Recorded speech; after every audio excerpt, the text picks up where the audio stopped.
Welcome to Narrative Dissonance on Unsafe Space. I'm Carter Laren. I'm Juliet. We're your co-hosts, and Narrative Dissonance is a series in which we question the mainstream narrative with the generous help from our esteemed panelists.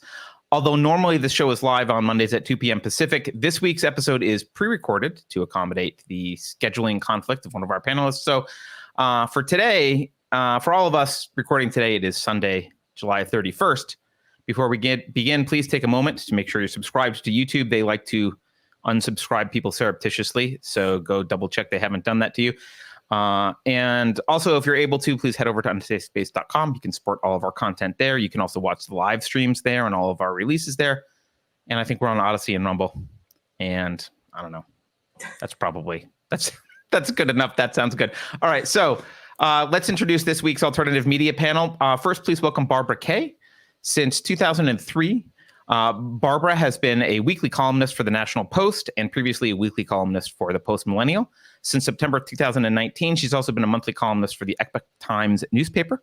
Barbara is the author or co-author of 4 books, a biography, a cultural memoir, a murder mystery, and most recently a collaboration with Linda Blade on the destructive effect of trans activism on Canadian and international sport. You can follow her on Twitter at BarbaraRK or go to her website, unsporting.com. Barbara, welcome. Thanks, Carter. Nice to be here. Hi, Juliet. Hello. Good to have you back.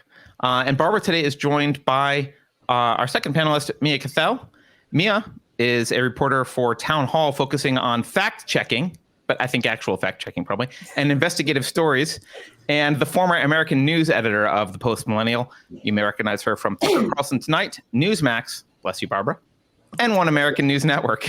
You can follow Mia on Twitter at Mia Cathell, or you can go to townhall.com/tipsheet/Mia Cathell. Mia, welcome. Thanks for having me on again, Carter. I'm glad that you guys, Mia and Barbara, have a chance to be on a panel together, because I think of you as 2 generations of similar reporters, basically. Conservatives focused on doing a professional job and getting the facts out there. Mia, you've said, I know you've written stories before that have been run counter to some narratives that I was thinking specifically of the 10-year-old girl you exposed, some like, oh, it was a real rape victim and that kind of thing. So welcome to both of you. Maybe Barbara, let's start with you. What do you think the most important story about which the mainstream media has been misleading us lately?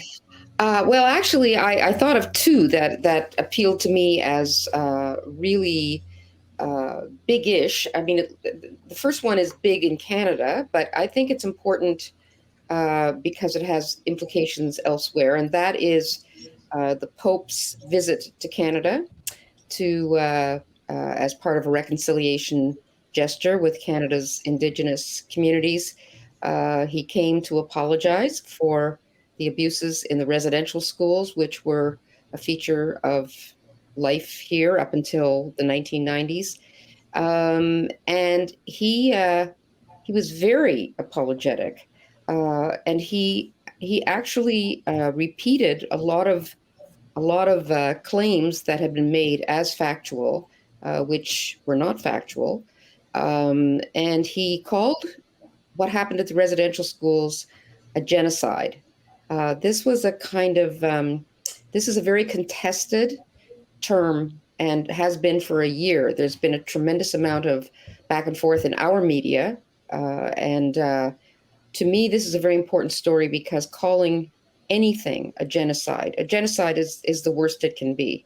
And so that for me was a big issue because so many of the claims that have been made about the residential schools have little by little, with a great deal of digging by honest researchers, have proved not to be, in fact, what has been claimed. So that was a big story for me. But I think the big international story was the closing of the Tavistock Gender Identity Clinic in England on the basis of a report that it was not a safe place for children with gender dysphoria. So that's a huge story, which, by the way, CBC, our national broadcasting service, did not cover, or if they did, I couldn't find it through a diligent search. They chose not to comment on it or report on it, mainly because they have been the biggest cheerleaders for exactly the same kind of approach to gender dysphoria in clinics throughout Canada, and have been promoting the narrative that got the Tavistock Centre GI clinic closed. So those are my two choices. Well, let's dig into both of those, because last time you were here, we talked a little bit about the schools in Canada, but I don't think the Pope was visiting at the time. No. And I'm not sure everyone understands the residential school situation. And so we don't have to spend a lot of time on it, because I know people can look it up. But just as a summary for people who don't know what you're talking about, what were the residential schools, and why is the Pope apologizing? The residential school system was actually based on and a copycat of American residential school systems for Indigenous children who would otherwise have gotten no education whatsoever. They were centralized schools whose intention was to give these children the tools, mainly in the States, agricultural instruction, the tools to make a living, to be able to make a living in an industrial society, which they had not been trained for because they were a pre-industrial society. And it was to bring them into the mainstream of American life. And our schools in Canada were pretty well copied with that idea, to bring Indigenous children who were too scattered all over Canada to have individual schools in every single area. So they were centralized schools in order that these children would learn to speak English, and then would learn skills to help them be in the modern world, such as it was 100 years ago. The running of the schools was, to a large extent, left to religious orders, such as the Anglicans, but mainly the Catholic Church, which of course was very eager to. They had their clergy were very eager to take on this task because they were missionaries, and they were used to hard work, and they so. As it came out in the last couple of decades, there were a great deal of abuses that went on in these schools. A lot of it was physical, some of it was sexual. Some of the sexual abuse was between the students themselves, but much of it is undocumented. And so there's been a great deal in the last 2 decades of what can we do to make amends for, that's been the general tenor. What can we do to make amends for what many of these children suffered? I won't go into all the ins and outs of what has happened, except to say that there have been many apologies made, many. This one was having the Pope come in person, which is sort of an extraordinary thing to do. But a lot of the claims that have been made about missing children, thousands of missing children, that they were horror stories, children forced to bury other children in the middle of the night. These are wild claims that have been made with no evidence. And in fact, the students are not so much missing as nobody's bothered to check the records of their death certificates, which are very much there, if anyone had cared to check, and researchers who did check found them. So there's a lot of wild claims, and it's been elevated in the minds of the activists to call it a genocide. This is a very touchy subject because when you're calling it a genocide, our own prime minister has not only called it a genocide, a cultural genocide, but an ongoing genocide, which means that all Canadians are considered to be genocidaires, like just by virtue of being here and living here. What's the claim for ongoing? What backs that up? Well, he says that indigenous people are suffer from such terrible racism that is as if we are still trying to, kill the Indian and the child and erase them, which is absolutely not the case. So it's like using the word Nazi to describe someone who's not a progressive. Yeah. It's like, well, and everything you're doing to them is genocide. Well, yeah, and basically, the whole residential school system had nothing to do with Canadians. It was a government initiative.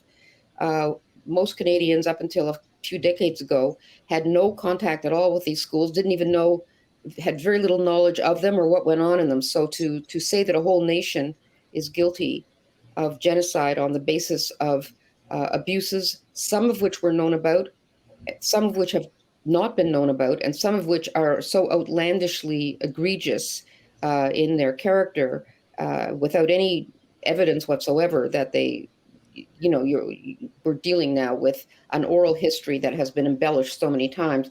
But you're called a denier, and people like, I'm not one of the researchers I'm talking about. I only write the columns based on their research. But if you say that it's not a genocide, you are now called a denier, and you're called that at the highest levels. A cabinet minister for the Crown relations, or relations with, between Crown and Indigenous peoples, has actually called anybody, any researcher or anybody who writes about this and refuses to call it a genocide and says that it was very far from being he calls these people denialists, and pretty well encourages incitement to denounce anybody that writes about it or speaks about it in public. You're supposed to just sit back and it's none of your business. If they say it's a genocide, then it's a genocide. This is a hot topic in Canada. Can you just clarify for me, were the residential schools, was it forced? Were you forced as an Indigenous child to go? They say everybody thinks that they were all forced to go. In fact, only about 40% of Indigenous children went to residential schools. The others, children went to day schools. There were day schools in some of the bigger communities. The only children that were forced to go, every child that went, by the way, there's a signed admission slip by the parents saying that they give consent. But the only children that were actually forced to go were children that were removed from their communities, or were orphaned, or their homes were so bad that they had to be removed from these homes. So very few children were actually forced to go. Most were not only sent willingly by parents, but many of them were happy to send them because it allowed them to continue their lives of fishing and trapping, which was, they were traveling all the time, putting out trap lines and stuff. They were very happy to see their children there and getting a good education. They understood that their children needed that education in order to cope with the stresses and the demands of living in a world that they may not have wished to come to them, but it was there, and it had to be, they had to fit in somehow. And many Indigenous people have written either memoirs or testimonies to the fact that it was the best thing that ever happened to them, because they could go on to have lives of dignity and comfort, and realize their talents and everything else. So, but you're not allowed to say that. You're not allowed to say any of that, because this is the narrative. And I don't think it minimizes abuses to say that they were. I don't want to minimize abuses by saying, well, they weren't forced to go there. Obviously, if there were abuses, that's a problem. But it sounds like the real sin, I mean, correct me if I'm wrong, but it sounds like the real sin from the progressive mindset, the real thing they're angry about, is not so much the abuses, it's the assimilation. It's the idea that that there was a Canadian culture was trying to assimilate the Indigenous people. Yeah, it's a revisionist way of looking at Indigenous peoples, as if, it's that whole noble savage thing, like as if it was such a wonderful that the horrible white people came from Europe, and they came to this Garden of Eden where everybody was like so happy, and the minute they arrived and imposed their way of life, that's when everything started to go wrong, as if everything was perfect beforehand. Look, empires happened. Nobody's erasing history, and nobody's saying empires were great. But someday, sooner or later, as the Earth's population grew, people were going to come over here. And, it wasn't like there was, let me see your passport. I mean, that in those days, you went where you chose and you settled down where you chose. And who knew from nation states, at that time? You can't go back in history and impose and say, oh, but all cultures are equal and all cultures are beautiful. We know that. Well, maybe that's what a lot of people think in 2010, but it's not what people thought 300 years ago. If you were technologically superior to another culture, then you thought you were superior because that was how nations became more prosperous and more advanced materially, was through knowledge. And if you had that knowledge and scientific knowledge and everything, of course you thought you were superior to other cultures. But even if you didn't, even if you said, oh, these cultures are very different, well, maybe we can get along, and they did get along to a certain extent. As long as the fur trade in Canada was busy, there was work to be had, and there was like cooperation. It was when the fur trade fell off and when the buffaloes disappeared, and the indigenous peoples were going to starve to death if nobody intervened. And these residential schools were considered a kind of desperate measure, not to kill. If they wanted to kill them, they could have just done nothing. If they'd done nothing, then we wouldn't have indigenous culture left in Canada today. But instead, they said, well, no, we're going to bring them into our orbit and we're going to teach them how to. Anyways, that was the intention. Right. And then, yes, there were abuses. Yes. So let me play devil's advocate for a second, or I guess that's a weird phrase because I'm talking about the Pope. Let me play Pope's advocate for a second. What's wrong with saying, hey, I'm sorry that there were abuses, and, what's wrong with apologizing? Because once you apologize, you set yourself up for compensation. And that's what this is really all about. I'm sorry to be such a cynic, but a lot of the anger amongst the Indigenous activists is very theatrical, and very purposeful. Because some of them have openly said, no, an apology is not enough. We can't reconcile with, what are you going to do about it? Now you're sorry. What are you going to do about it? And they mean money. The Canadian government has poured unbelievable billions into paying off, guilt money.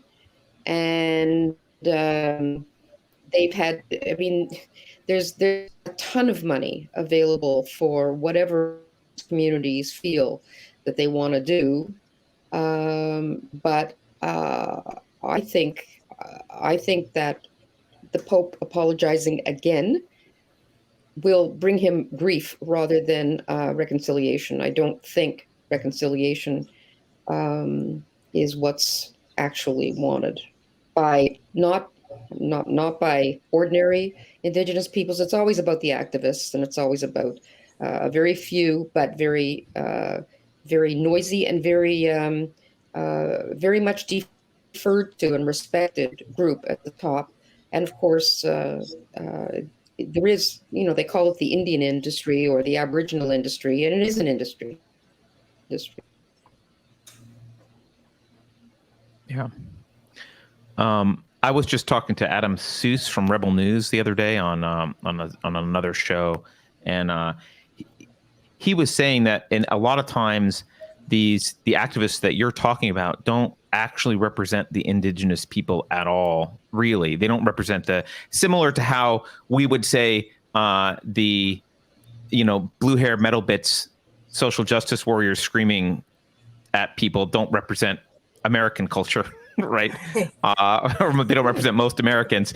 Those activists don't actually represent most of the Indigenous people. And often the money that gets funneled that's paid kind of, we'll call it reparations, but the guilt money that gets distributed often just goes to these activists or chiefs that actually don't distribute this to any of the indigenous people in the first place, and they don't really get anything out of this. This is just all that's very true. That's very true. And when we talk about indigenous peoples as if they were like all in accord with each other, there's like 60 different indigenous languages. There's, I don't know how many, some indigenous communities are maybe a couple of hundred people, and they constitute what's called a First Nation. So a nation can be 100 people. It can be, 100,000 people, like the Cree or the Inuit, and they all have very different cultures within the broad, and some of them are very happy to be working, to have work in the oil industry or in the, it's not like they're all these eco fanatics or they're painted with sometimes they're painted with one brush. I agree with you. And I do agree that these activists do not speak for a lot of people. A lot of indigenous people came to see the Pope.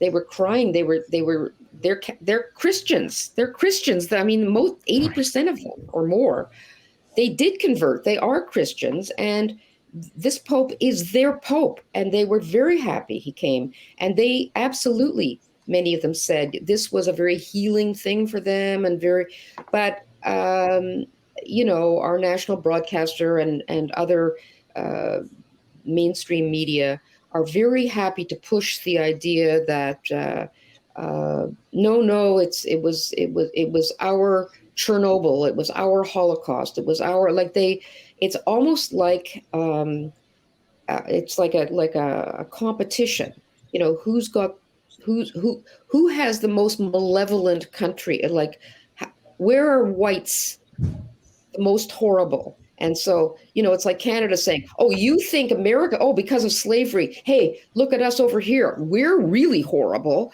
And here's our tragedy. Here's our national tragedy. And you can call it a tragedy, or you can call it, this is history and how most history was made. Like if you look back in all of recorded history, there have been people suffered, yes. Conquest, yes. All kinds of horrible things happened, but there have to be gradations. And this is not the Holocaust. It's not a genocide. It was a difficult transition in history for indigenous peoples, bumping up against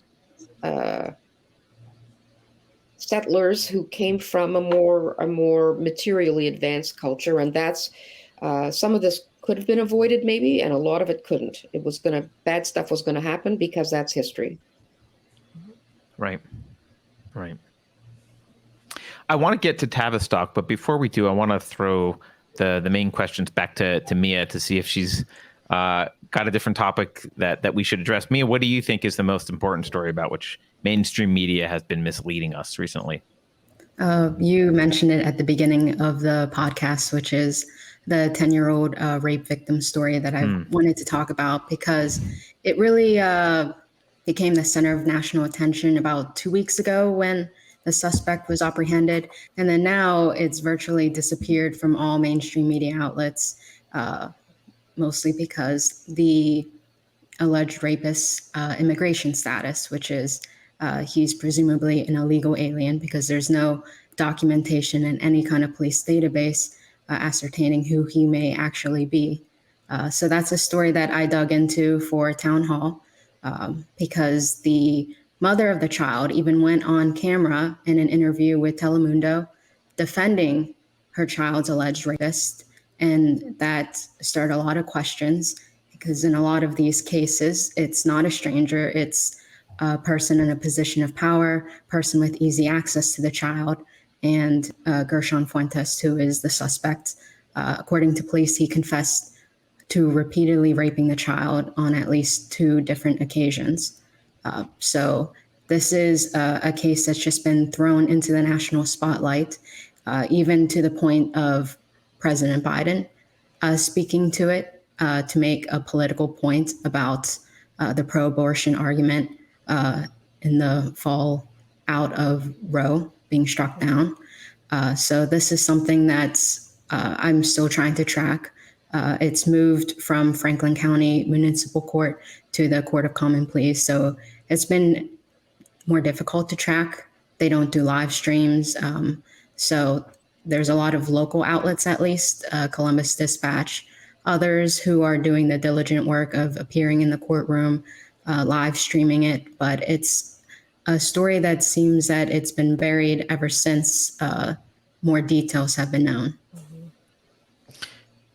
This is an interesting one, right? Because, and maybe I'll get your take on, I'd love to get your take on Megan Fox, because we had her on recently, and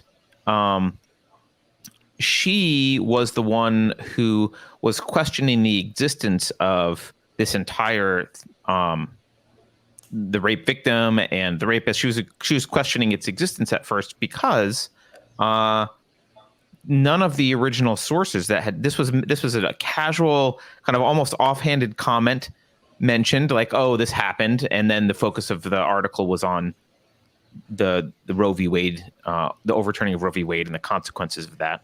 And she was the only one that was really pointing out there's no evidence here, and no one was really revealing evidence. And conservative media ran with this for a little while, saying maybe this is a fake thing. And then suddenly it wasn't. Suddenly there was this guy that was arrested. What's your, maybe just to start, what is everyone's thoughts on Megan's behavior, and was she right to question this at the beginning, and how has the mainstream media changed their presentation of this?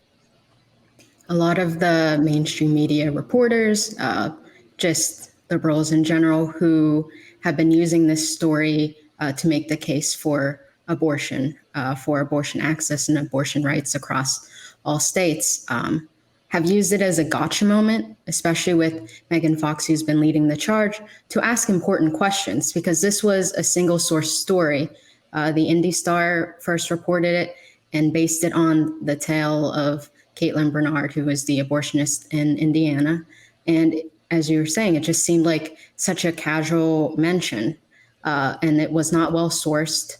And so Megan had the right, a lot of alternative news sources had the right to question the legitimacy of the story, because it kind of sounded like the game of telephone that happened with the Rolling Stone, with the ivermectin cases, that it's one local outlet reports this sensational story, and then all of these establishment outfits follow suit, and it just becomes this game of telephone that less and less information gets passed down instead of going straight to the source and verifying the information. So while those on the left are hailing this as wow, it's true, a 10-year-old was raped, like they're applauding that actually happened, when right. Megan and others who were questioning it, they're of course appalled that it actually did happen. But it was very important that these questions perhaps even led to authorities finding the suspect, that we needed this pressure because this suspect was on the loose, was still out there. And we have not seen any charges brought forth. We had not seen any kind of identification since then. So it's still very important work to question the legitimacy of reports by your peers. Yeah. Yeah, I'm not sure that if Megan and others hadn't questioned it, we would even have anything. I mean, the DA couldn't find this story at first, right? So it wasn't just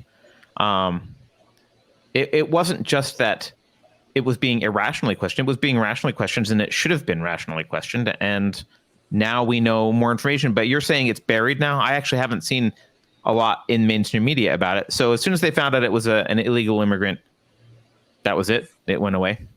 Right. There's a lot of the outlets that did cover it. If they acknowledged Fuentes's immigration status, they'd say he's believed to be undocumented. They still use the liberal language to pad it, instead of saying that he's been an illegal alien residing in the U.S. for at least 7 years in the Columbus area, which I believe Columbus is also a sanctuary city. I was surprised to hear that Ohio has such a large illegal immigrant population, since it's just so far removed from the border. But I was told that there's just so much work in the city that it's easy to fly under the radar. And then this case in general seems like something that the nation would not pay attention to. This is something that happens often in the US, sadly, that there's child sexual abuse within a household.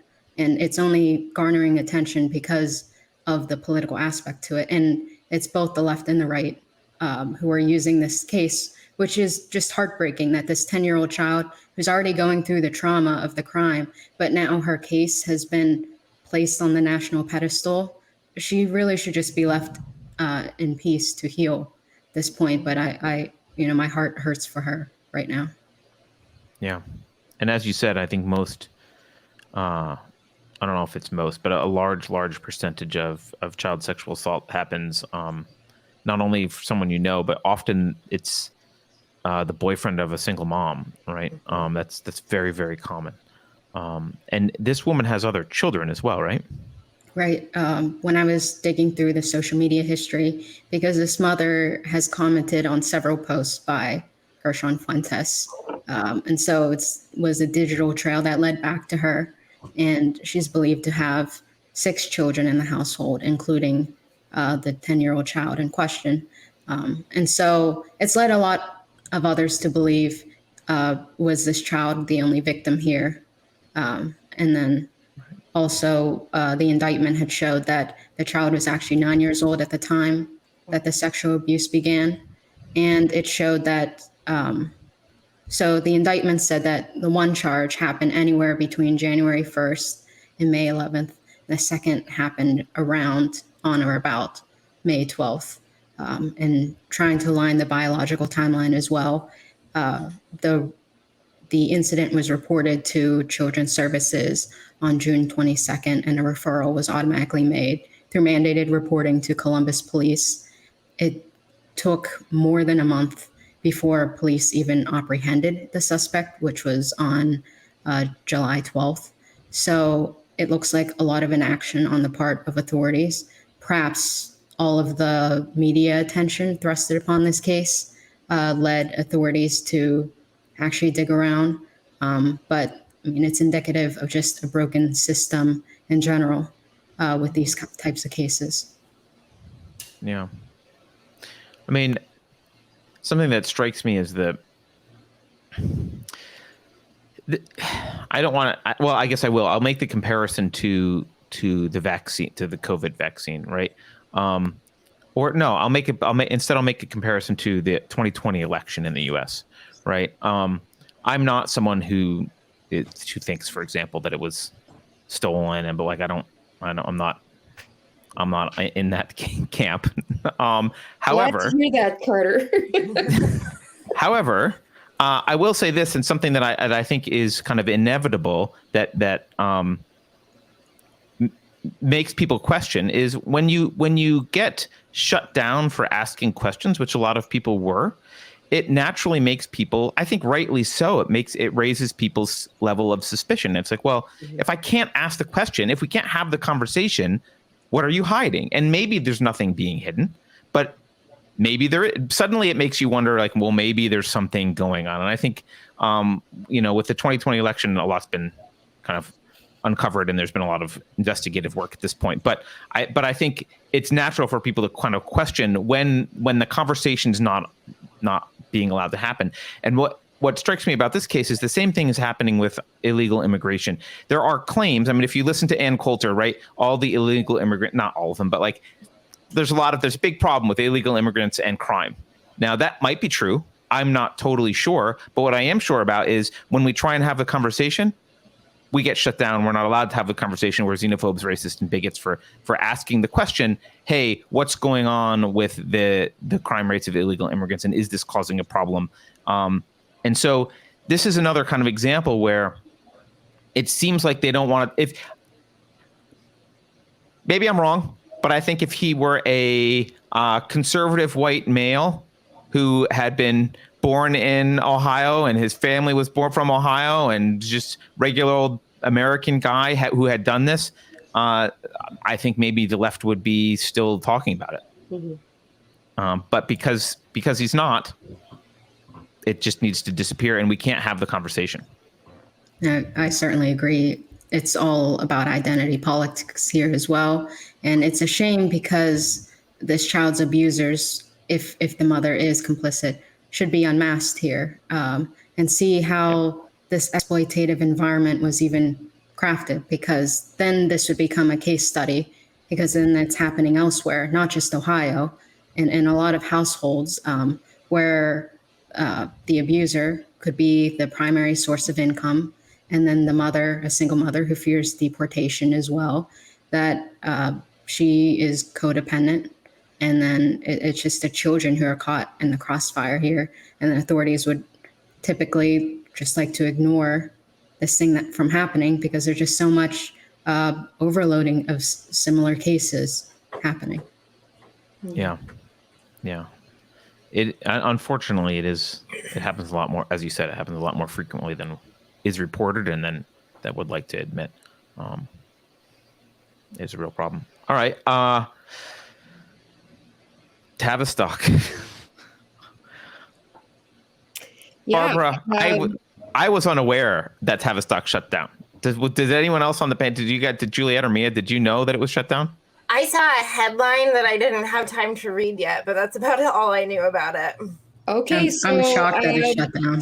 I should say it's not Tavistock itself that was shut down. It was their gender identity division, which had become famous in recent years because the Tavistock Clinic has a long and I think altogether good history, but they made a decision that all the gender identity problems were going to be treated centrally, like from all of England. All at Tavistock? Like everyone Tavistock, from England goes to Tavistock? It's called the GIDS Clinic for children.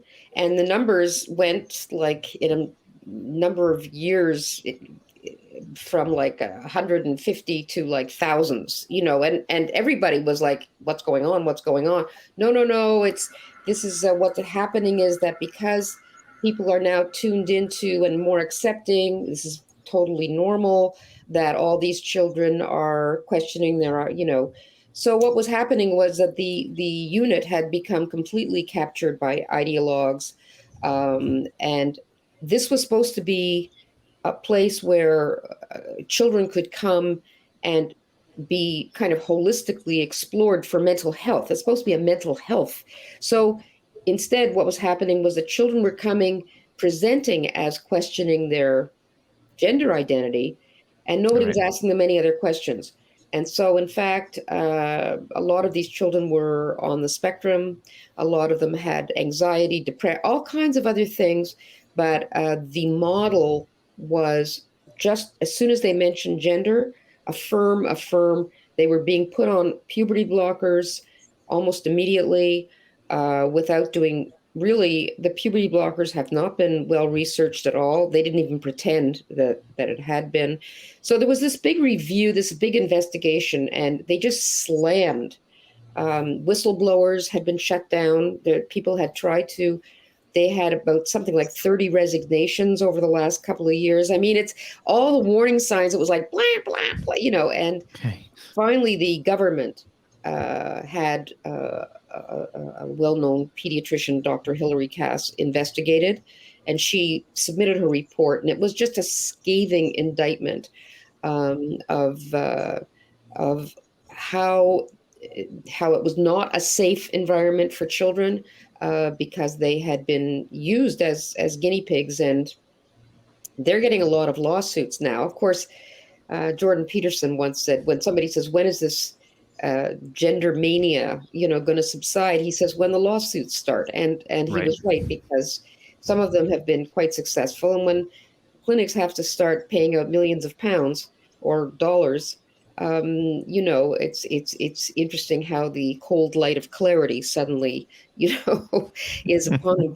But why it's a big issue for everybody is because all the clinics here, we're behind England only in the sense that they started earlier and we started a little after. Now they're coming to their senses, and we're still on that, drinking that Kool-Aid. And every gender clinic in Canada, probably in the United States too, is still taking vulnerable children and teenagers who go on Reddit or Tumblr or whatever, and they fall into these are all children who have other susceptibilities, not all, but a lot of them are gay, a lot of them are lesbian, a lot of them are socially awkward and anxious, they have eating disorders, they have a multiplicity of vulnerabilities and mental health problems. But the only thing that anybody wants to address is the gender issue and to fast track them.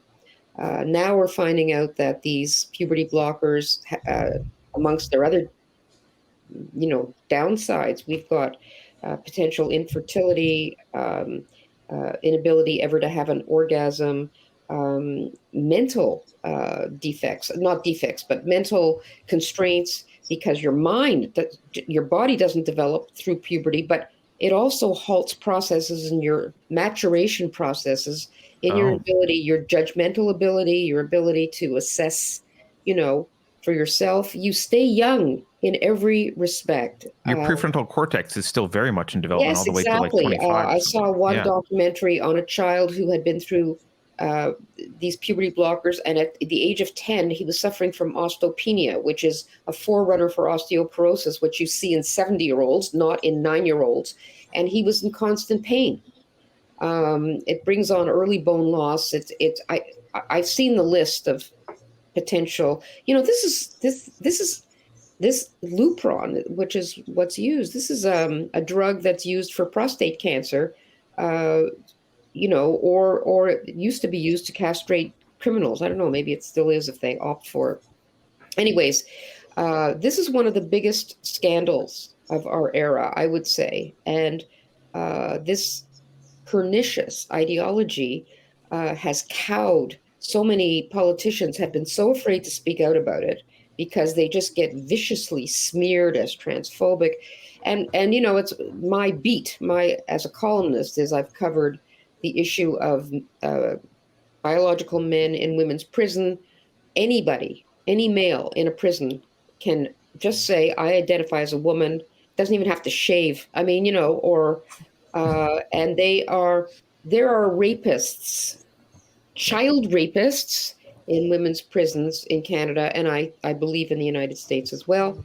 In sport is my big, that's my big topic. They're coming to their senses now. The World Rugby Association has now banned natal biological men in women's rugby. The swimming, FINA, the Swimming International Federation for Swimming, has banned biological men from women's. So I think we're really at that pivotal moment when this whole house of cards is going to fall. But President Biden is very much on that, his Title IX, he's insisting on putting that through to incorporate gender as a protected under Title IX, which was supposed to be protection for women, that is sex protected, not gender protected. So he'd very much like to see more and more erasure of women as a sex. So to me, this Tavistock thing, it just blew up in everybody's. They can't say now that they're practicing safe measures because this is a case study, and it is the model on which all the gender clinics here in North America are modeled. Sweden, Finland, all of Scandinavia, they're reassessing. They stopped giving any chemicals to children until. So really, we're sitting on right now. This ship is turning around, and you are going to see, I think, a lot of lawsuits, and I think you're also going to see quite an upheaval. This could work. I'm surprised that more American conservative politicians do not see this as an amazing plus for them to stand by women in this struggle.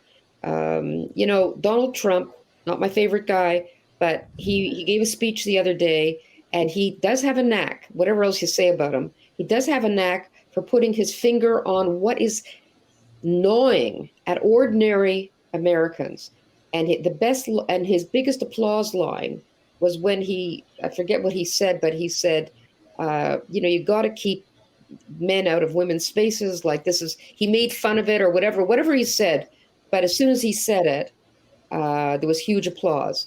People, they're not buying it, but they're also afraid to say anything. Just like with the illegal aliens, there's certain topics that ordinary people have learned to shut up about because they feel that they are labeled as racists or bigots or misogynist, whatever, transphobes.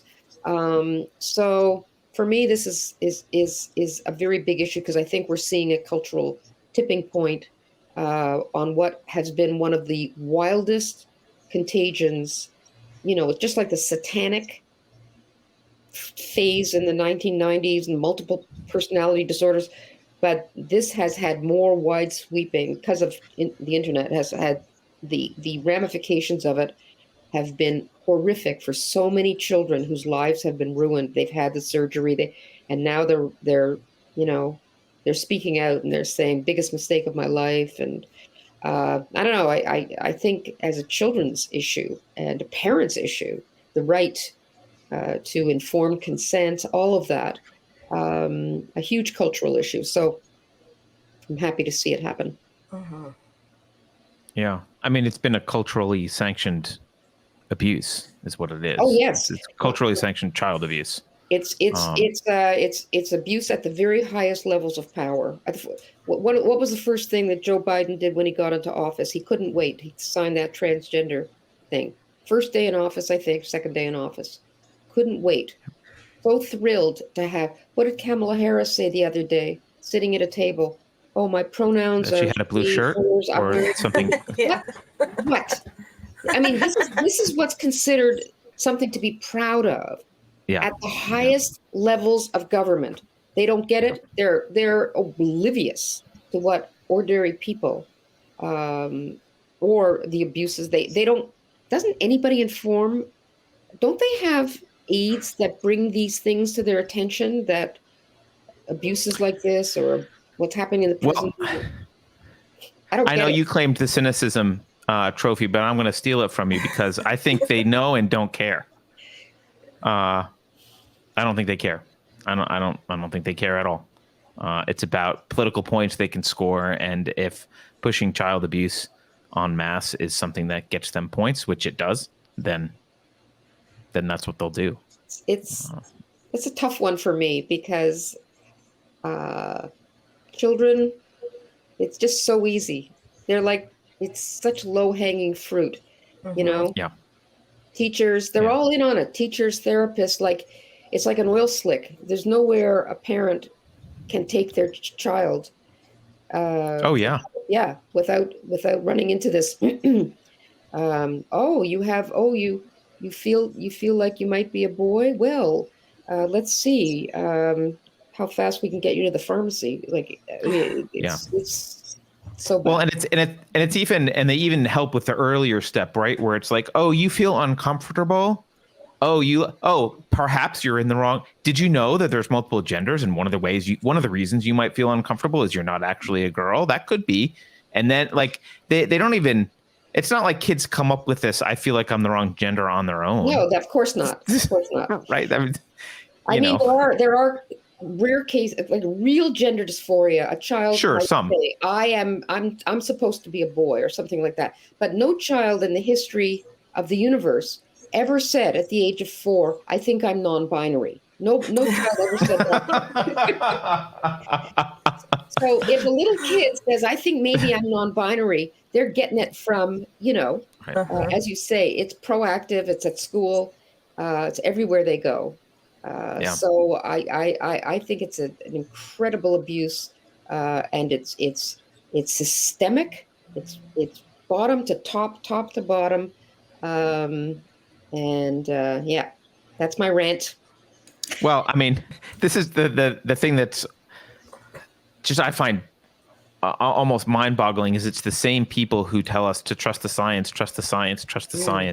And then on this issue, you couldn't be more, you're like, they're 180 degrees out of phase with science. It's an absolute inversion of science to claim any of this. I mean, I do agree there's probably a very, very small percentage there. There is a small percentage of intersex kids. There can be a very small percentage of like developmentally like brain configurations and things that don't match like that. I'm sure that does happen, and it always has. And we've always had a small percentage of people who turn out to be trans later, and they realize it later, but not like this. No. Right? Like not like this.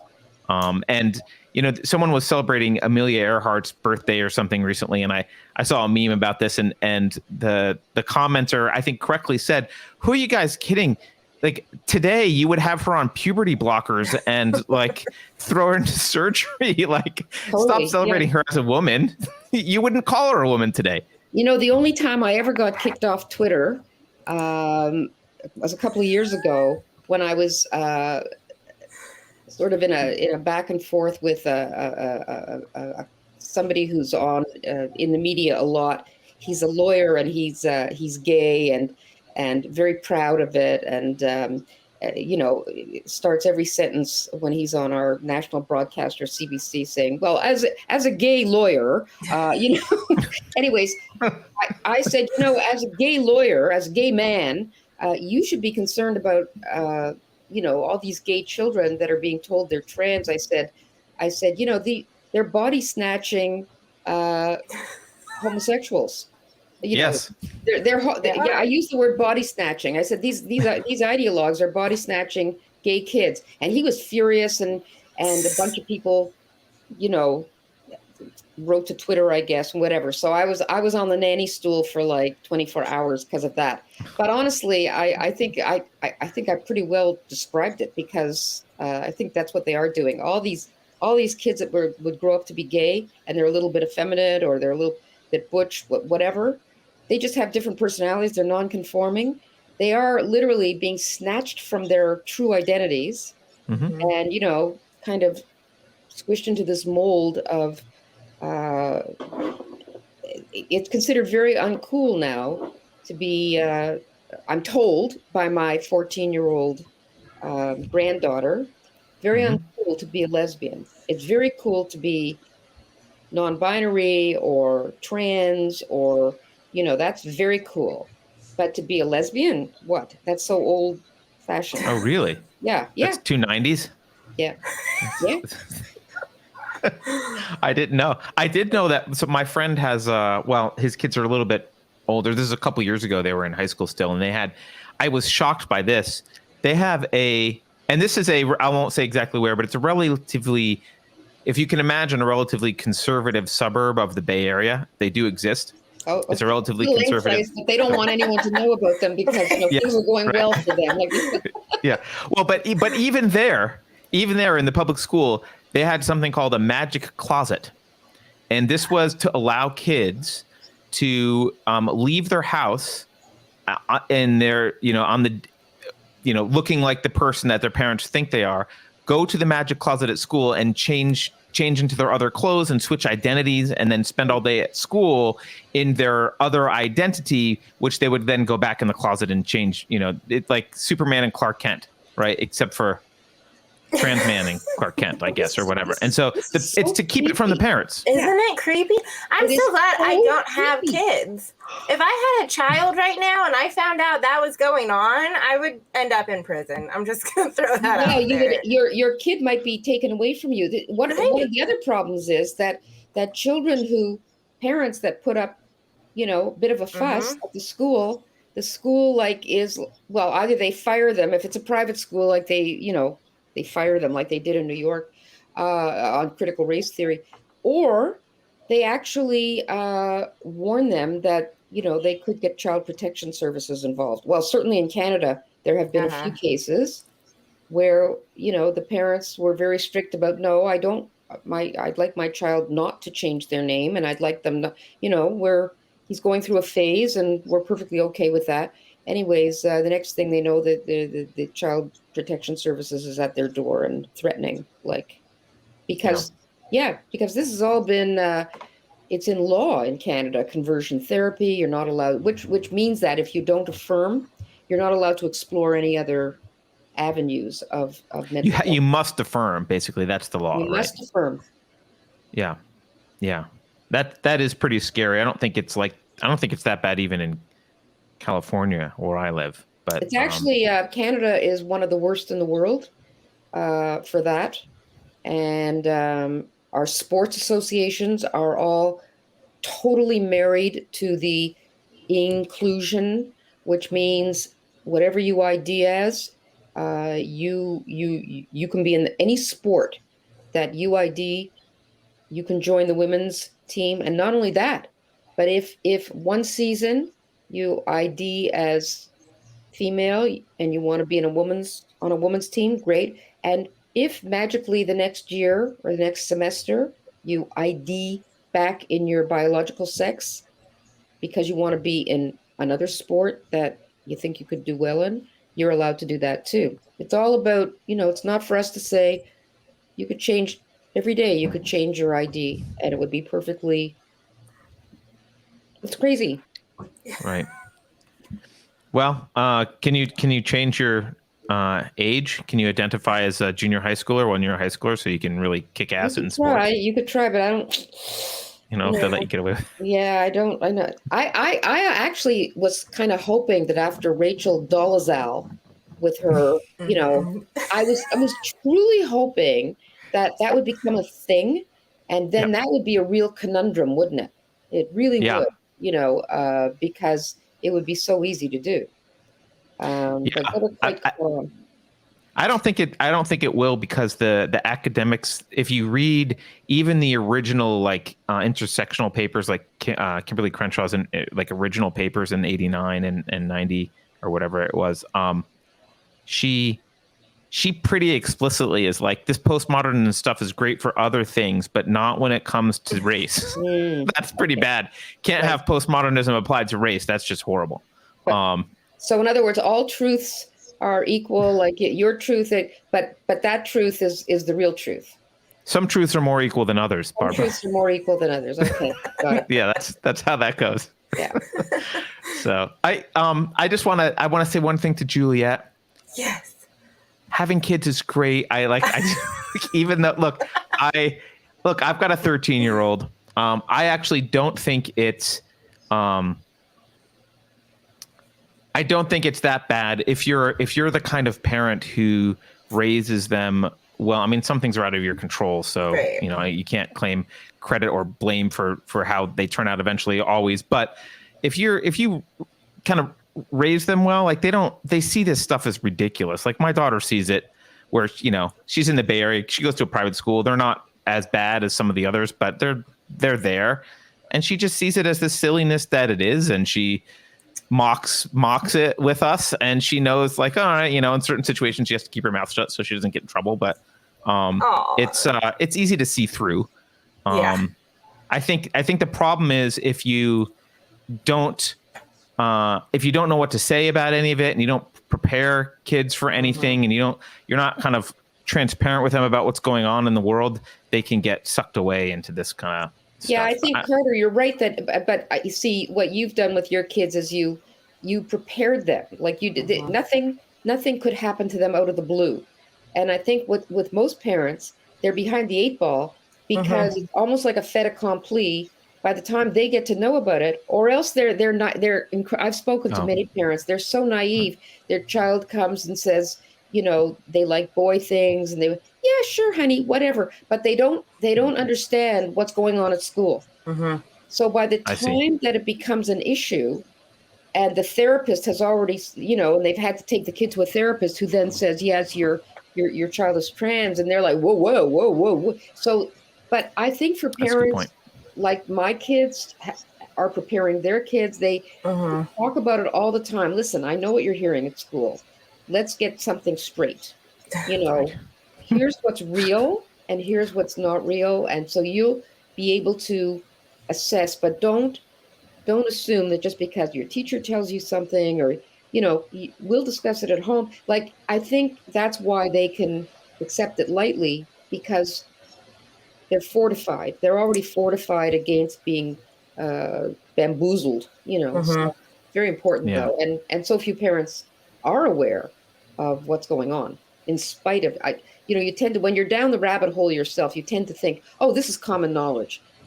It's not quite as common knowledge as you think it is, or maybe you're right. Yeah. If she suddenly came home and said, "Oh, I want to visit the alien planet because they've been, they've been recruiting people," and I'd be like, "What are you talking about? I didn't prepare her for that. I have no idea that that's happening." You also have to know what websites, like you really have to patrol. That's thank God. When my kids were growing up, we didn't have any of that because I think I would have gone out of my mind trying to make sure. TikTok apparently now is the big. I thought it is. Tumblr. It used to be Tumblr, Reddit. Now it's who can keep track? But that's what you have to do as a parent. My solution as a parent, which is not my daughter's favorite solution, but I'm just a Luddite. She doesn't have a phone. She doesn't like. Wow, how does she survive? Yeah, I know, really, right? Yeah. She spends time at this barn that's like a couple miles away because she's into horseback riding a lot, and she's tried to use the argument like, oh well, I really need a phone so I can contact you if there's you gotta come pick me up or something going to the barn. And I said, you can get a ham radio license. I'll be happy to buy you. Oh, you're tough. You're tough. Happy to buy you. You can just radio me. I'll come get you.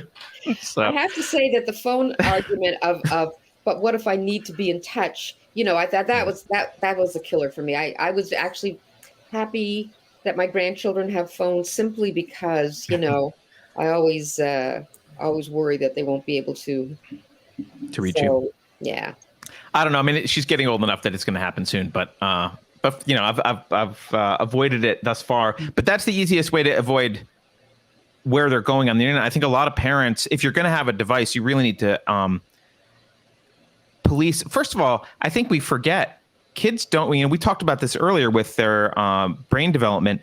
Their executive functioning capability is not that of an adult. So even if they have a vocabulary, that's my daughter has a vocabulary better than most adults. So it's easy to treat her mistakenly as an adult and think, oh, she's just like a short adult, which is not true at all. Her executive functioning is still developing.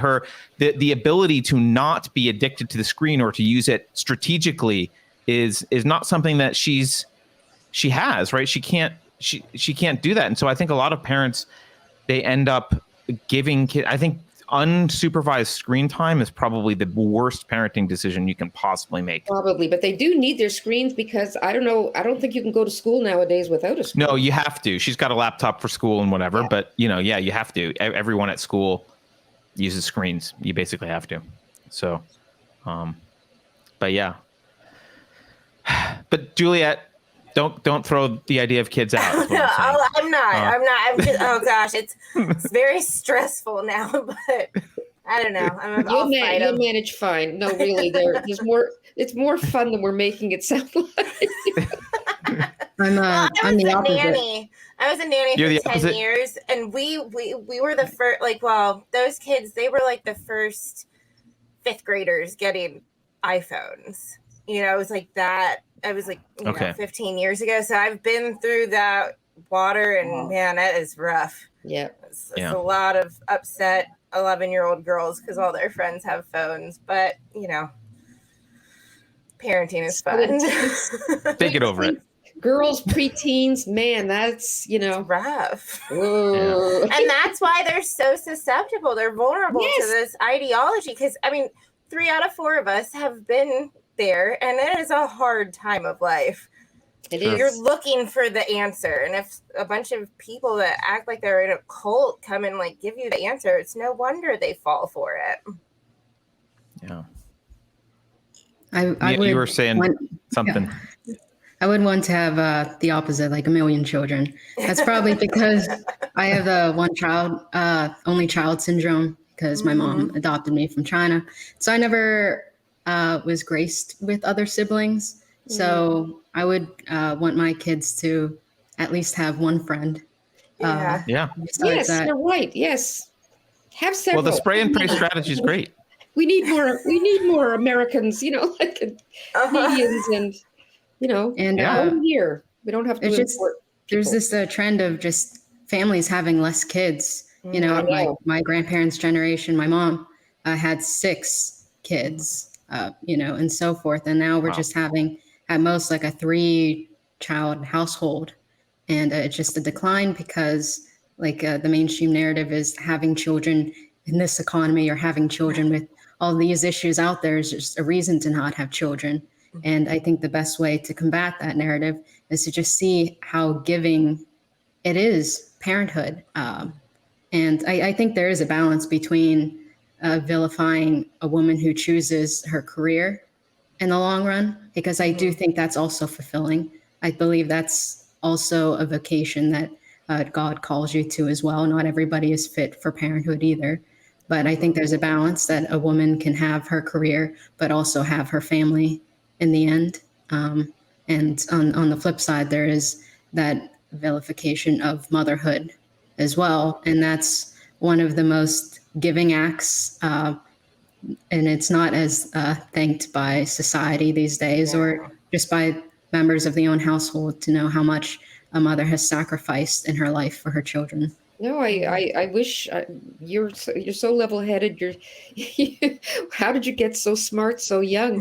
but on the issue of having kids, look, every generation, if you look for a good reason not to have children, you don't have to look very far. In my generation, I knew people that said, how can I bring, this was like when I grew up, we were like worried that there was going to be a nuclear war. This was the Cold War, the height of the Cold War. And people talked about building bomb shelters in their backyards, and some people did actually build. And we had constant talk at the dinner table about the Russians and were they going to, and mad, mutually assured. So I did have friends who said, how can I bring a child into this world? There's going to be a nuclear war. They're going to be wiped out. And then it was the ecologist. How can I bring a child into this? There's no going to be overpopulation and no water and no this and no that. There's no shortage of reasons why you shouldn't have children. And not enough people like Mia understand all the great reasons why you should. So have faith and despair. I'm down with that. I agree. I wish I had started earlier. I would have more kids because, I think, I don't know when this happened culturally. I certainly have groups that I think I could blame for pushing this narrative, but I think humans are an asset, and culturally we tend to view humans as a liability. There's too many, or you don't want more kids, or they're viewed as these liabilities. There's too many humans, they're going to mess up the earth. There's too many kids, are going to mess up your life, right? And I view humans as an asset. If we have some we have some huge problems as humanity, but they're going to get solved by people. Like really smart, awesome people are going to solve the problems. And having fewer people, I just view that as having fewer assets on the balance sheet. We will figure out a way to survive as humans, but the best to do that, we need the best minds and we need more people. So I don't buy into this idea that there's a limit to the population that the planet can sustain. I mean, eventually I'm sure there is, but I don't think we're near it. I don't think we're even limited to the planet. There's lots of, there's always these doomsday people who say, well, we're going to run out of this. We're not going to have enough this, or this is going to, be a problem. But then someone comes along and invents a workaround or invents something else or invents a way to reprocess something. And we keep moving on. And so I think it's anti-human to view people as a liability, and that's one of the biggest problems I have with culture generally. Not only kids as a liability, but just humans. Our culture. It's only our culture that's so anti-human. It's Western culture. We hate ourselves, and there's a good reason why. If you Google "suicide of the West," you'll get about 50,000 hits. It's title of essays and articles and books, and this has been a long time coming, predicting. That we are suicide bent, and we consider ourselves a failed culture, a failed civilization, but other people don't. You don't see the Chinese apologizing for themselves. You don't see almost anybody. Africans don't apologize for being, they're having children. So no one does. No one apologized. No one except people from Europe, like originally. Yep. That's my wife is native Chinese, and that's one of the things she always notices is just so strange about the U.S. Well, she'd be like, well, no one in China, like we don't care if people call us racist because we like to have a Chinese national identity. Like we don't care if people call us xenophobe. Like who cares? Like what's wrong with you? But I mean, also, I don't suppose in China people walk around with bowed shoulders, thinking of their 5,000-year history and say, "Oh, we weren't so nice in this period." Exactly. We were terrific. This wasn't our best year, It's like, right? Yeah. Exactly. And we should still feel guilty about that. Like, right. History it is what it is, but you gotta feel that what you're doing is purposeful. Like, or if you don't feel that you have a right to occupy the planet, and that it would be best if you disappeared forever and you didn't leave anything behind, which is sometimes the way it strikes me that most people talk about our culture. This is very unhealthy, I would say. Yeah. To say the least. Yeah. Yeah, it really does. Yeah, I heard a really good point earlier this week, and I think it was Matt Walsh. I'm not positive on that, but he pointed out that most of the people that are most obsessed with climate change and that, humans are a virus on the earth and stuff, these people live in cities. They're never out in nature. I mean, I thought about that just this week when I was taking a walk. I was like, when you're in the woods, all the doom and gloom predictions don't make a lot of sense because the woods are still fine. Yeah. It's not like you're seeing the decline happening right here and now. But a lot of people, I think when you live in a big city and the only green you see is an occasional tree, it can seem a lot more real and urgent because you're just so disconnected from what the world is really like. Well, they're probably just not only urban, but they're probably not very connected to community in some way or another. Right. And they're not plugged into a network of people that lift them up by, they feel one of a group, a circle. They're embraced by other people. And I think, this whole bowling alone syndrome that was identified years ago of all the, we're all, the internet has made us so socially isolated and people don't bowl together and they don't have, remember the Rotary Club and all these clubs that people used to be part of when I grew up. Yep. So when you feel very isolated, I think it's very easy to have gloomy thoughts and to consider the world a hostile place and not one that you feel particularly happy about. Well, I mean, we could go on in this vein, I'm sure. Well, I think something related is two things. One, I've seen most of the people that are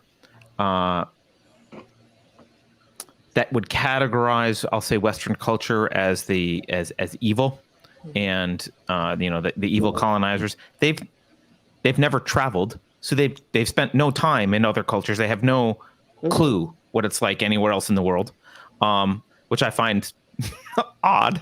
But also, I wonder if living in large, especially really large cities, has a tendency to make one misanthropic a little bit because it's difficult. A small town, I mean, there's disadvantages to small towns, but there is something nice about knowing a large percentage of people that you see and having this easier to build a community. I grew up in a town. It wasn't small. It was like 36,000 people or something at the time. It was, it was a suburb, but still you would go to the mall and you'd probably see a couple people, at the mall. Maybe a lot of strangers, but probably a couple people you knew at the mall at any, random time. And in a big city, you have rampant crime. You have a lot of anonymity, which is very isolating. And I wonder if it adds to this misanthropic mindset about humanity. You look around and you're like, we don't need more. I mean, I don't know. You look at an off-ramp and you see the homeless, the tent cities in San Francisco, and you're like, well, we don't need more people. I can see why you might think there's that. Something to that. In city like a city like Los Angeles is so unappealing because it's so vast. And but I think in a neighborhood, I grew up in Toronto. Actually, I live in Montreal, but I grew up in Toronto. In Toronto and Montreal, there's neighborhoods. These are real neighborhoods. They have town halls, and they have, the same stores on the same few streets, and they're virtually small towns within the larger city, and they do give you a very cozy feeling of. And they're mixed too. They're diverse. It's not like they're homogeneous the way they used to be. Linguistically, in where I live, it's bilingual, and a lot of people actually living from other countries and other places and other. So it's so you can do it in a city, is what you're saying. You can, and neighborhoods can have very clearly defined characters, architectures, associations. I think this is very important to a sense of optimism, social optimism. But I agree with you that if all you see, if you're just watching television and watching the news and watching about all the horrible stuff, and you're alone, you're not plugged in, you could become very misanthropic very easily. Yeah. And I feel that ask me, how's DC? Oh, DC. It's pretty much a carbon copy of Boston, of New York, but it's more, it's the swamp. There's the same type of elitists, if you consider this part of the East Coast, although it's just kind of its own bubble. And yeah, it seems very similar to Boston, different kind of history, of course. I really enjoyed the founding history, the revolutionary history in Boston. In DC, I'm actually living on the Virginia side. So it's a much better culture over here. When my mom came to visit for the 4th of July weekend, we just went to some kind of county fair. We saw some kind of like the Falls Church community band play. This is something you would not see in the heart of a city. These are just normal folks who have their soccer game watching chairs unfolded, their kids, their ice cream. And this is just the kind of the living that majority of Americans live as. I've actually been to Falls Church because my daughter-in-law's parents lived there for a while, and we visited. It's very nice. Very nice. Yeah. By the way, Mia, you have a most beautiful speaking voice. You have, thank you. You have lovely quality in your voice. It's I was going to say, what's the word for? It's audiogenic. You're photogenic if you take good pictures. You're audiogenic. So I always thought it was I don't know what robotic and monotone. No. It's very mellow. It's like a resonant voice. It's beautiful. It's really you should do radio. I mean, you're also good looking, so that. Thank you, Bob. Hey, you should appear on Unsafe Space more, is what Barbara's saying. That's the summary. Speaking of Mia, I don't want to leave you out if you have another story you think we should be paying attention to. Because we talked about one with you. Do you have another story you think we should be paying attention to that we're not? Well, I'd say the Biden administration redefining what recession is. Since the latest GDP report showed the textbook definition of recession, that the U.S. Has encountered 2 consecutive quarters of negative growth. And not just Biden denying that the U.S. has entered a recession, Secretary Yellen, the press secretary. And so we also have the mainstream media jumping on board and hoping this kind of Orwellian doublespeak, even though we clearly know you can consult the dictionary. Although Wikipedia, the editors there have moved to change the definition so many times that they had to lock the edit history. And so definitions are changing before our eyes. It started with what is a woman and the erasure of women, and now it's even something, an economic term that we've known for decades. Did you see that Wikipedia, I think, actually changed? There's a definition of definition in Wikipedia, and it says something about being a fluid, like temporary thing. We should look it up. But I was it was like, okay, they're not even trying at this point. No. I want to show a cartoon to you guys based on this, though. I love this cartoon. Did you see this?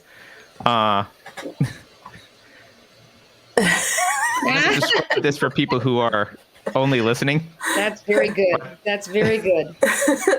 There's a ship that says USA on it. There's an iceberg that says recession, and there's two people in the crow's nest. One of whom looks like he is actually, one of the ship's mates, and he's pointing out and he says iceberg. He sees the iceberg coming, but Biden is in the crow's nest with him, and Biden's saying, "Don't worry, it might not fit my definition of an iceberg."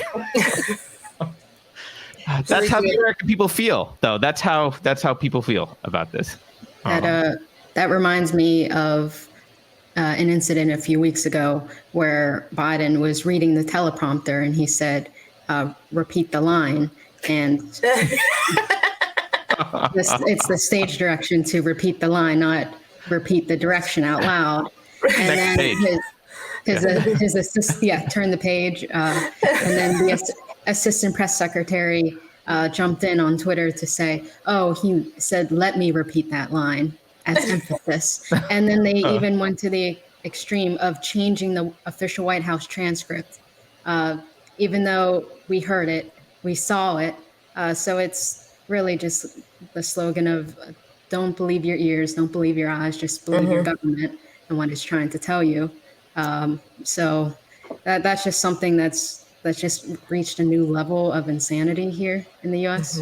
Speaking of that, Mia, I just saw a clip today. It was on Twitter, so I played it, and it was a reporter. He looks familiar. I'm sorry, I can't remember his name. Asking the press secretary, "Well, why you're finishing this wall in Arizona? We are not finishing the wall. We are not finishing the wall.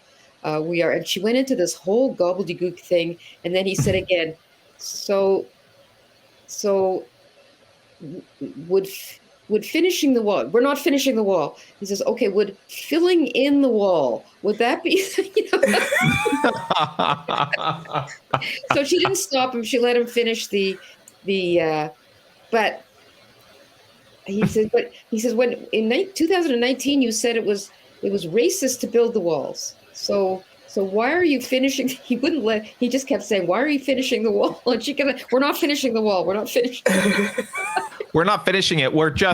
It's not complete, and we're going to add materials and labor to it so that it's complete. But we're not finishing the wall. We're just bricklaying. We're just cleaning a fence. That's all. We're making it look a little better. We're we're enhancing its general appearance. It's incomplete now. It will be complete later. But the thing we're doing isn't finishing. But no.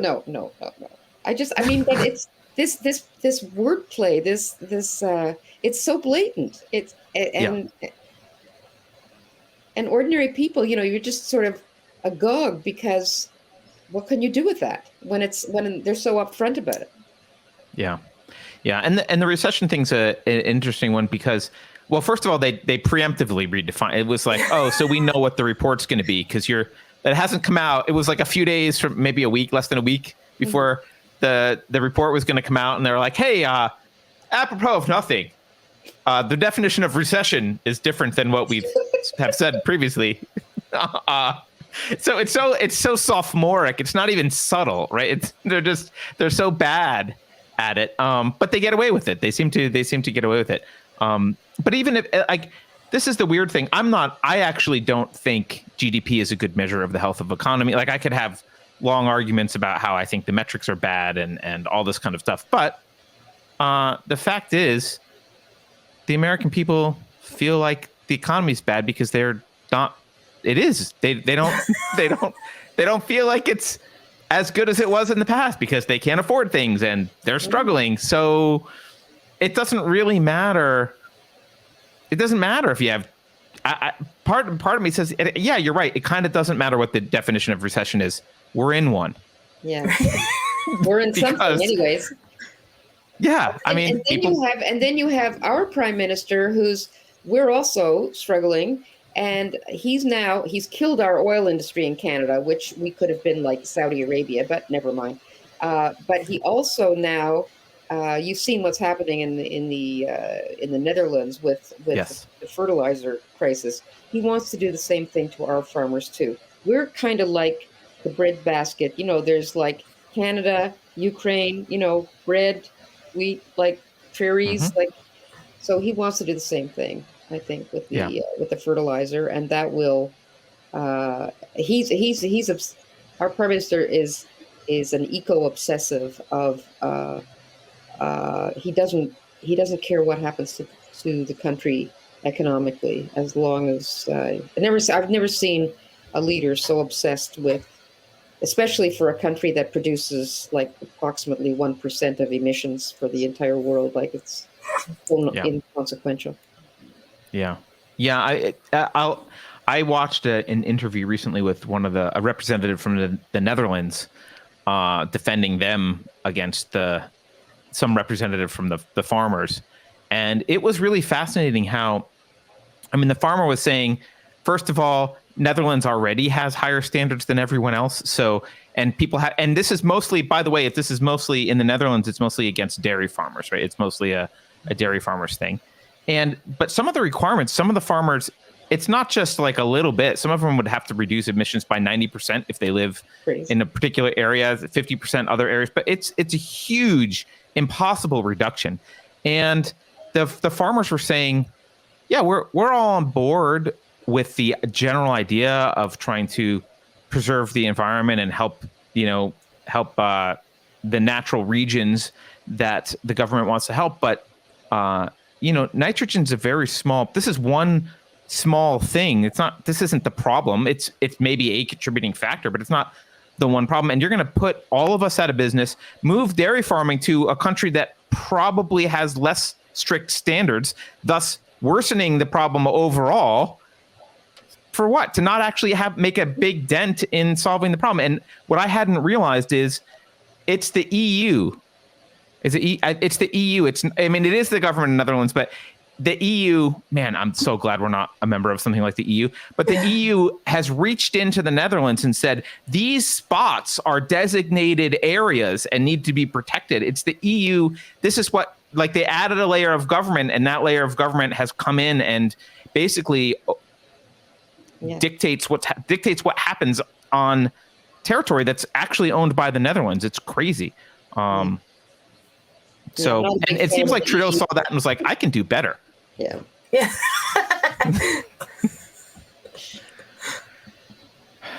Yeah. I don't know how you guys still have Trudeau, but okay. Well, he's actually lower in the polls than Joe Biden, but we have a parliamentary system of government, which means he can govern with getting 30% of the votes. He's hooked up now with the NDP, which is the Socialist Party, and they have an agreement to the Socialist Party will support them for the next at least 3 years. So he has another 3 years to go. No, we finally took a long time, but a lot of Canadians now that have come to realize that he's a disaster. I thought he was a disaster before he became prime minister. I don't know why it took Canadians so long, but anyways, we can't get rid of him. I'm surprised that there weren't bigger consequences for him after the Freedom Convoy, and now there seems to be some rulings in Canada that demonstrate that perhaps the Emergency Act wasn't required. It was not only not required; it was scandalous that he imposed it. I actually know people who had their bank accounts frozen because they donated $25 to the Freedom.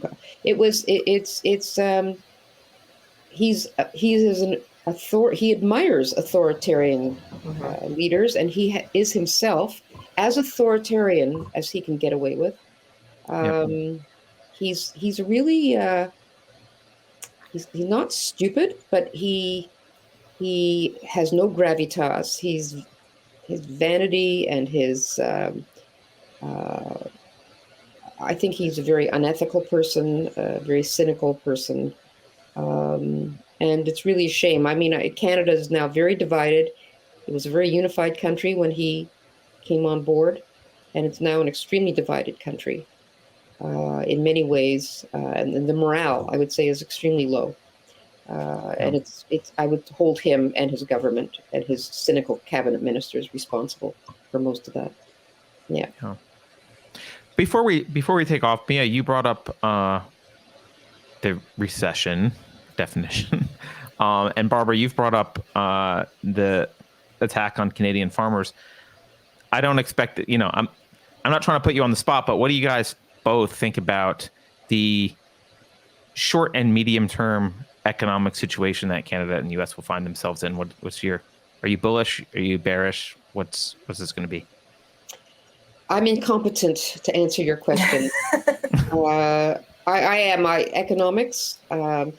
Even economists get things wrong all the time. They're all Paul Krugman's the most incompetent one, and he writes articles all the time.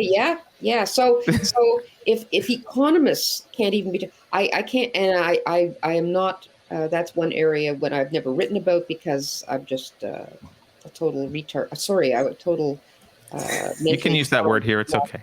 I'm mentally challenged in that area. Fair enough. Mia's going to do it, though. You're going to make a prediction. No, I just know with what Carter was saying, how the White House was preemptively safeguarding itself against critics with what is a recession, when we saw that appear as a press release in the White House briefing room, and how Yellen went out, Brian Deese went out to the press and started the damage control before it was even made official. So we should all start shaking in our boots if we see press release titled, "What is a depression?" But I don't think it's going to get to that point. I hope not. But this is very unstable times. We're also coming up on the 1-year anniversary of Biden's disastrous pullout from Afghanistan and the 13 U.S. service members who were killed and the fallout of that. There's just so much that has happened during Biden's tenure in the White House that's been very catastrophic, both domestically and foreign policy wise. Back to talking about the Freedom Convoy, though, the U.S. is very ignorant to anything that's happening north of us in Canada. And the Freedom Convoy was really something that had ordinary Americans looking up north. And it was very interesting to see the Freedom Convoy replicated in its own sense in the U.S. when it traveled from the West Coast to D.C., that it was this week-long or more trip. It was not as successful as Canada's, but it was really a people's movement. And so I hope to see the U.S., the eyes here opening up, looking more to see what's happening in Canada, because we see a lot of replication. The gender identity ideology, that's something that's become universal in the West because of the prevalence of the internet, of course. But the West has a lot of the same issues.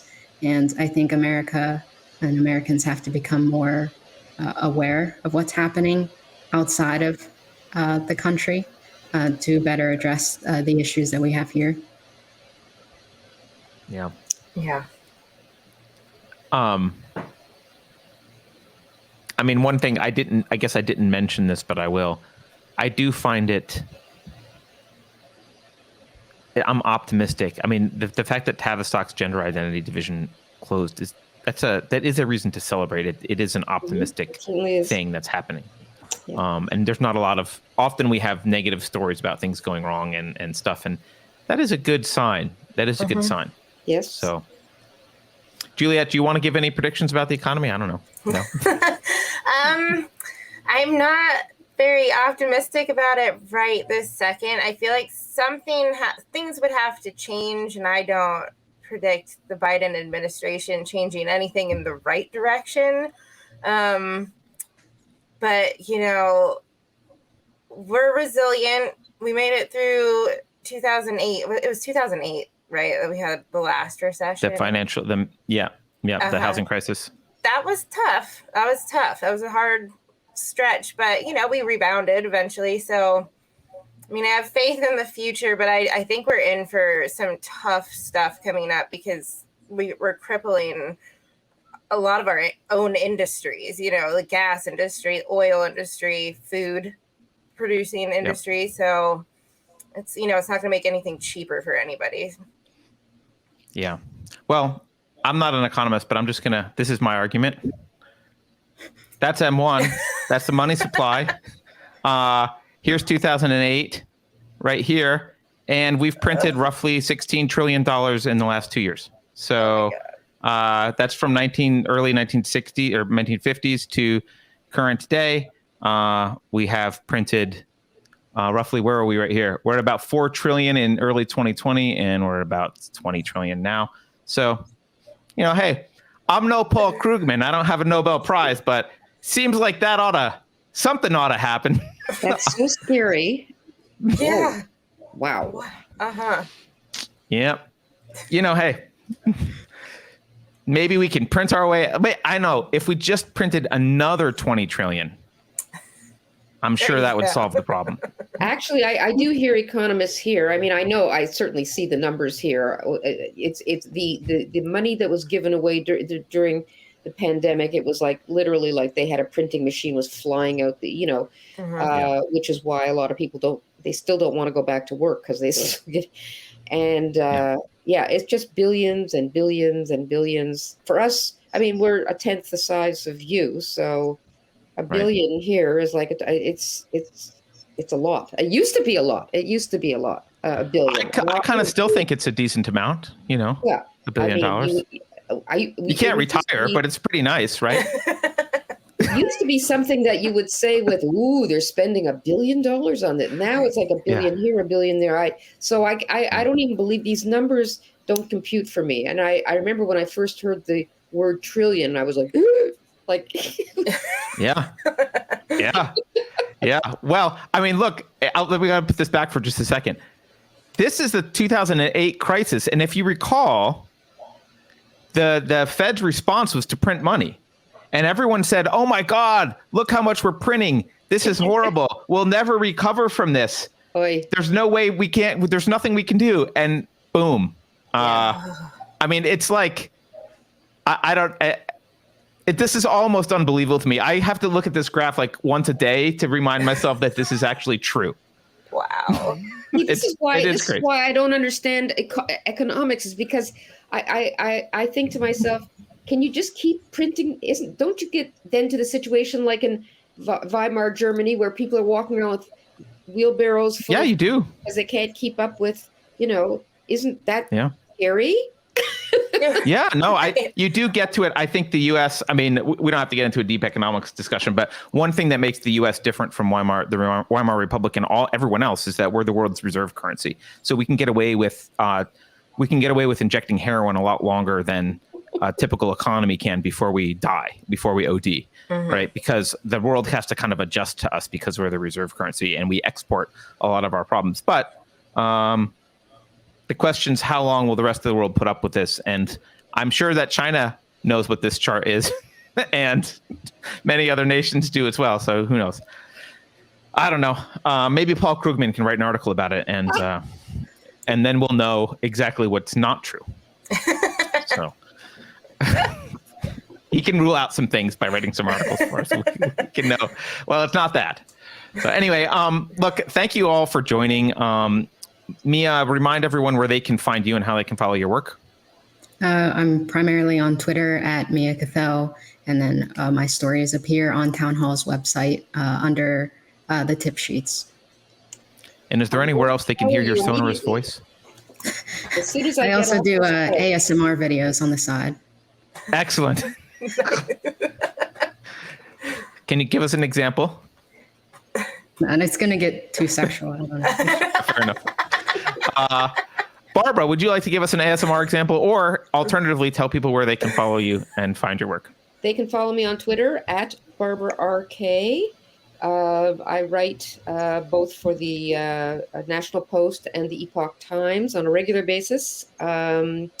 And occasionally we have I just wrote something on pit bulls for True North Canada Media, which is a conservative outlet here, growing. And I used to write for the Post Millennial. I actually don't write for the Post Millennial anymore, and I hope that's not still in my. I've edited my profile. You know what? I probably failed and didn't update it, but sorry about that. And no, I did. It says previously weekly columnist. Oh, okay. Thank you. Okay. So that's where people can find me, and I'm certainly going to follow Mia.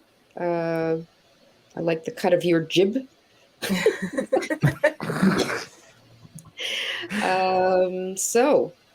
Well, thank you. Thank you both. If you want to follow Unsafe Space on Twitter, you can go to _Unsafe Space. Juliet, how do people follow you? Because it's not Twitter. No, I got kicked off Twitter. So, yeah, and it's, you know what? I'm just going to tell the story again because it's the most ridiculous thing you'll ever hear. I commented on a story about George Takei being jealous of William Shatner getting to go on the spaceship, right? And I just said, bitter old hags with an H are going to bitter old hag. And I got banned from Twitter for abuse. And right?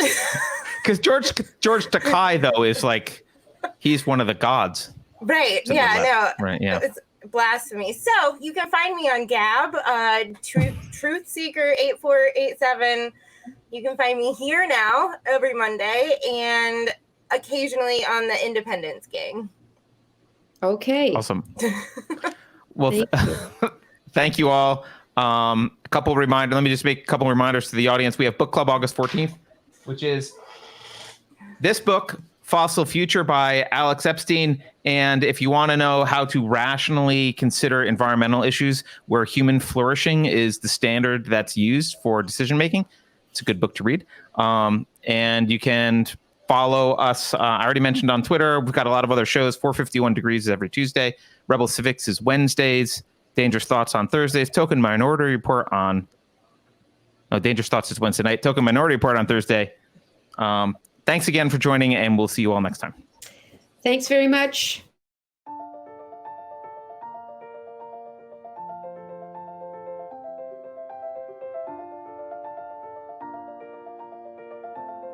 Thanks for sticking around until the end.